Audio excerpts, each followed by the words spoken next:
ପହଲଗାମର ଆକ୍ରମଣ ପରେ ଏବେ ଯେଉଁ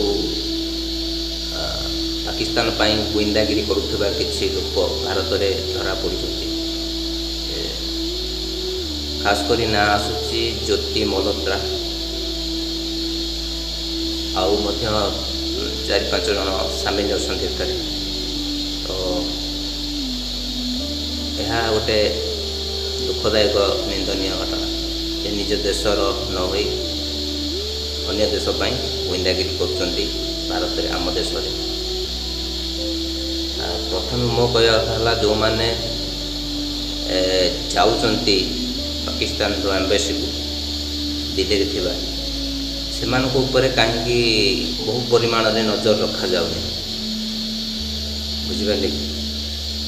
ବହୁ ପରିମାଣରେ ନଜର ନ ରଖାଯାଉଥିବାରୁ ଏମିତି ଅନେକ ଘଟଣା ଘଟିଯାଉଛି। ଯଦି ଆମର ଏଜେଣ୍ଟମାନେ, ଭାରତୀୟ ଏଜେଣ୍ଟମାନେ ପାକିସ୍ତାନର ଯେଉଁ ଏମ୍ବାସିକୁ କେଉଁମାନେ ଯାଉଛନ୍ତି, ଯିବା ଆସିବା କରୁଛନ୍ତି, ତାପରେ ନଜର ରଖନ୍ତେ,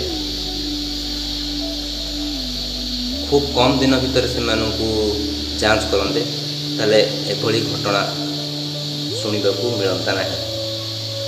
କଥା ହେଉଛି ଯେ ଆମ ଏଜେଣ୍ଟମାନେ ବହୁତ ବିଳମ୍ବ କରିଦେଉଛନ୍ତି।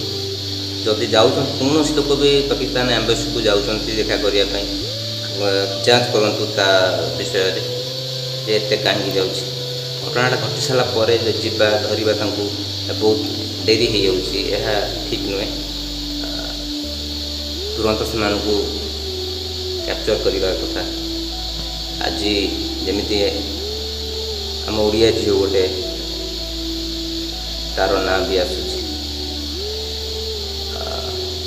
ପ୍ରତ୍ୟେକ ପରିବାରର ମୁରବୀମାନେ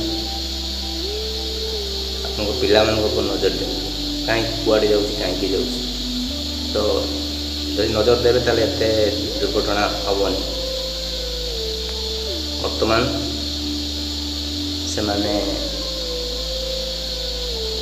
ଅଫିସରମାନଙ୍କ ପାଖରେ ତାଙ୍କର ବୟାନ ରଖୁଛନ୍ତି ଯେ ସେମାନେ କାହିଁକି ଯାଇଥିଲେ। ଏଇ କଥାଟା ଯଦି ପୂର୍ବରୁ ଆମ ସିକ୍ରେଟ୍ ଏଜେଣ୍ଟମାନେ ନଜର ରଖିଥାନ୍ତେ ତାଙ୍କ ଉପରେ, ତାହେଲେ ଏତେ ବାଟ ଘଟଣା କିଛି ହେଇନଥାନ୍ତା। ଯାହା ବି ହେଉ, ଏହା ଅତି ନିନ୍ଦନୀୟ ଘଟଣା। ତ ଯାଞ୍ଚ ହେଲେ ଜଣାପଡ଼ିବ ସତ କ'ଣ ମିଛ କ'ଣ।